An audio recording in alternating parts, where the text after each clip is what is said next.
बिस्मिल्लाहिर्रहमानिर्रहीम, अस्सलाम वालेकुम नाजरीन। मैं हूं बाबर हयात और आप देख रहे हैं 24/7 उर्दू न्यूज़ पर बाबर हयात शो।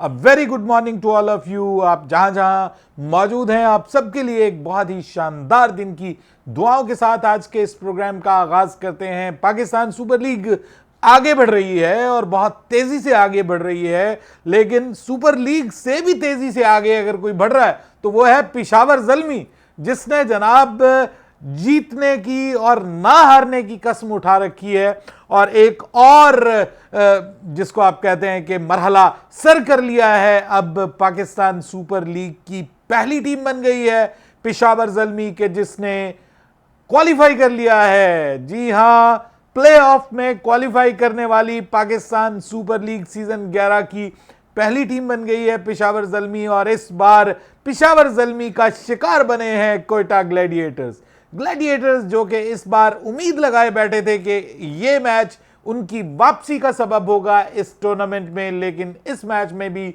वो कुछ नहीं कर पाए। बड़े अजीबोगरीब किस्म के फैसले उनकी जानिब से देखने को मिले प्लेइंग 11 में। फिर जिस तरीके से उन्होंने बैटिंग खिलाई, बैटिंग ऑर्डर जिस तरीके से किया, और बॉलिंग में भी दो वो बॉलर्स के जिनके ऊपर वो पूरे टूर्नामेंट के लिए रिलाय कर रहे थे, वो बुरी तरह नाकाम हो रहे हैं। खुद कप्तान जो है उनको लेकर के भी सवालात उठ रहे हैं और सवाल ये पैदा हो रहा है कि क्या पेशावर ज़ल्मी के घोड़े को कोई लगाम डाल सकता है। भाई ये तो भाई सरपट दौड़ रहा है। और इस बार पेशावर ज़ल्मी के घोड़े पे सवार कौन था?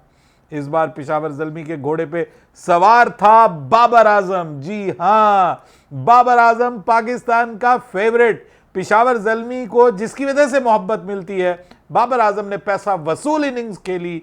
इसके ऊपर बात करेंगे तफसील के साथ और फिर बात करेंगे कि भाई पेशावर ज़ल्मी में ऐसा खास क्या है। एक नया लड़का बासित जो है, जिसका ताल्लुक जिला बहावलनगर से है, वो एंटर हुआ है जी, और उसने भी कमाल किया है अपने डेब्यू पे।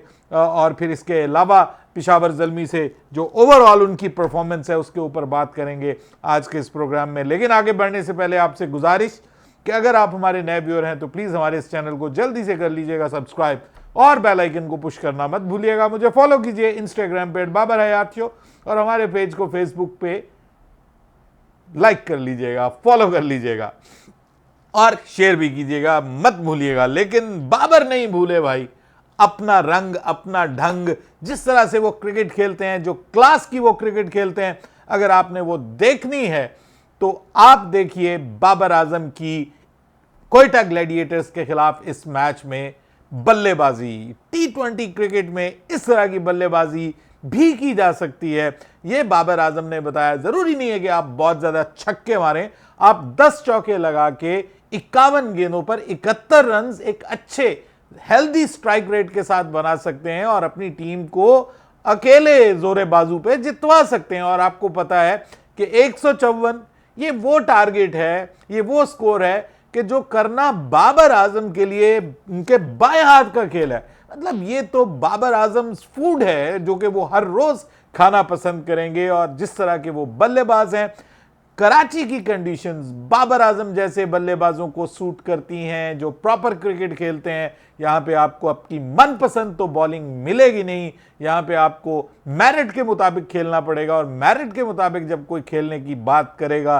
तो बाबर आजम से बढ़कर कोई नहीं है। जो क्रिकेट की अलिफ बे को बाबर आजम समझते हैं, पाकिस्तान में कम ही कोई क्रिकेटर्स उसको समझ रहे हैं। हाँ, T20 क्रिकेट के हवाले से जो मॉडर्नाइज्ड क्रिकेट है उसकी जो शॉट्स हैं शायद वो आपको बाबर आजम को ना मिले, लेकिन जब वो कवर ड्राइव्स लगाते हैं, जब वो बैकफुट पंचेस मारते हैं, जब वो फ्लिक्स करते हैं, जब वो अपनी कलाइयों का खूबसूरत इस्तेमाल करते हैं, तो भाई पैसा वसूल हो जाता है, दिल खुश हो जाता है क्रिकेट फैंस का और जो उनके फॉलोअर्स हैं। बहरहाल ये 100 जो स्कोर ही किया ना कोयटा ग्लैडिएटर्स ने, वो ही इस काबिल था कि वो आसानी से 18 कुछ ओवर में बाबर आजम की जबरदस्त किस्म की बल्लेबाजी की वजह से टीम जीत गई। असल में स्टार्ट बहुत अच्छा मिला पेशावर ज़ल्मी को। बाबर और हारिस दोनों ने बहुत अच्छा स्टार्ट दिया, और जब आपकी पहली विकेट सिर्फ 75 के स्कोर के ऊपर गिरे तो फिर काफ़ी सारा मामला, तो आधे से ज़्यादा स्कोर तो आपके पहली विकेट जो है वो कर गई। तो इसलिए मुश्किल हो जाता है दूसरी टीम के लिए संभालना। और ख़ास तौर पे कोयटा ग्लैडिएटर्स पे मैं हैरान हूँ पेशावर ज़ल्मी तो भाई रुकने का नाम नहीं ले रही, वो तो उन्होंने तो कहा हुआ है कि हमने हारना नहीं है।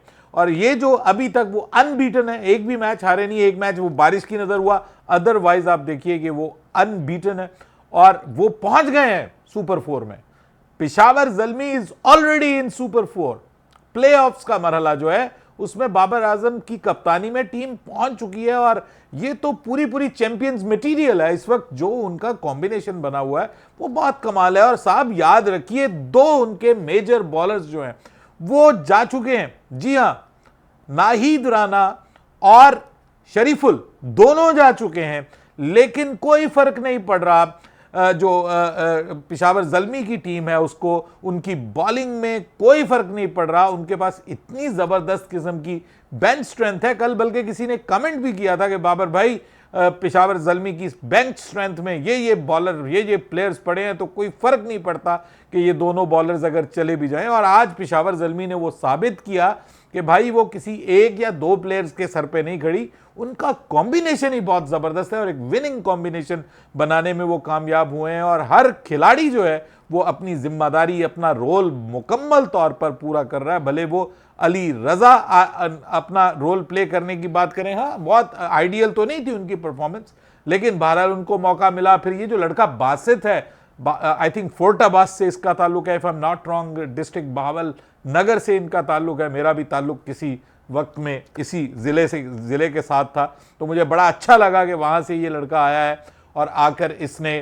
पेशावर ज़ल्मी का हिस्सा बन के पहले अपने डेब्यू के मैच में 3 विकेटें हासिल की, वो अच्छा परफॉर्म कर रहा है। और फिर ओवरऑल सुफियान मुकीम तो भाई पकड़ने में नहीं आ रहा। उसने तो कहा कि भाई मुझे तुम लोगों ने टीम से क्यों निकाला, और वो जो मुझे क्यों निकाला वाला नारा लगा रहा है और उसके साथ जिस तरह से वो परफॉर्म कर रहा है और टॉप स्कोरर बना हुआ है, तो वो तो है ही अनबिलीवेबल परफॉर्मेंस। लेकिन कोयटा ग्लैडिएटर्स को धोखा दे गए अबरार और तारिक, जिनके ऊपर रिलाई किया कोयटा ग्लैडिएटर्स ने कि ये कुछ कर पाएंगे, वो कर नहीं पा रहे।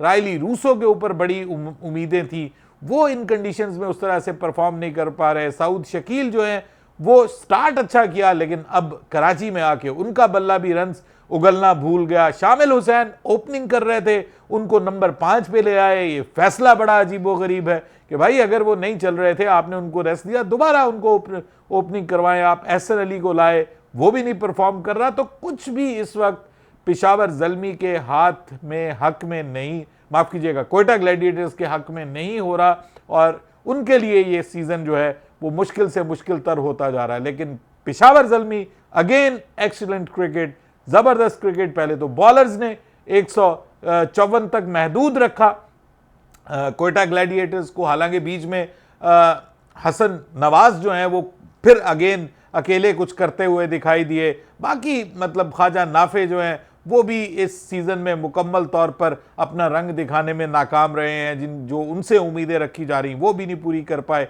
शामिल हुसैन को जब आप नंबर 5 पे खिलाएंगे तो वो इसी तरह का परफॉर्म करेंगे, जबकि वो ओपनर हैं, उनको विद इन द टूर्नामेंट उनका बैटिंग ऑर्डर तब्दील किया जा रहा है। ये सब चीज़ें जो हैं ये पैनिक शो कर रही हैं कि भाई इनको समझ में नहीं आ रही कि हम क्या करें, हमारा विनिंग कॉम्बिनेशन कैसे बने। सिवाय हसन नवाज के या इक्का दुक्का दूसरों की इनिंग्स के अलावा हमें कुछ दिखाई नहीं दे रहा इस वक्त कोयटा ग्लैडिएटर्स के पास। बॉलिंग उनकी उस तरह से परफॉर्म नहीं कर रही। टॉम करन को भी लाए हैं, वो भी कोई मैच विनिंग परफॉर्मेंसेस नहीं आ रही, और अबरार और उस्मान भी जो हैं वो ठुस हुए हैं। तो ऐसी सूरत में पेशावर ज़ल्मी के लिए ये एक बहुत आसान मरहला था जो उन्होंने पूरा किया और they are now in the playoffs first time. और बाबर आजम ने 150s कर ली हैं T20 क्रिकेट में, and he has become the first Pakistani batter to do this. तो बाबर आजम भी रिकॉर्ड पे रिकॉर्ड बना रहे हैं।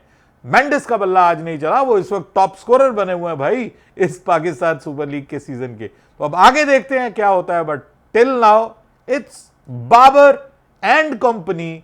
बाबर और उसकी क़यादत में पेशावर ज़ल्मी काबू में नहीं आ रही। कौन रोकेगा इसको? इसके लिए लगता है मुझे हमें इंतजार करना पड़ेगा। शायद हमारा लाहौर कलंदर्स इसका कोई हिसाब किताब लगाएगा। अब आप हंस लीजिए, लेकिन भाई ख्वाब देखने में तो कोई हर्ज नहीं है। बाबर हयात को इजाजत दीजिएगा। अल्लाह हाफिज।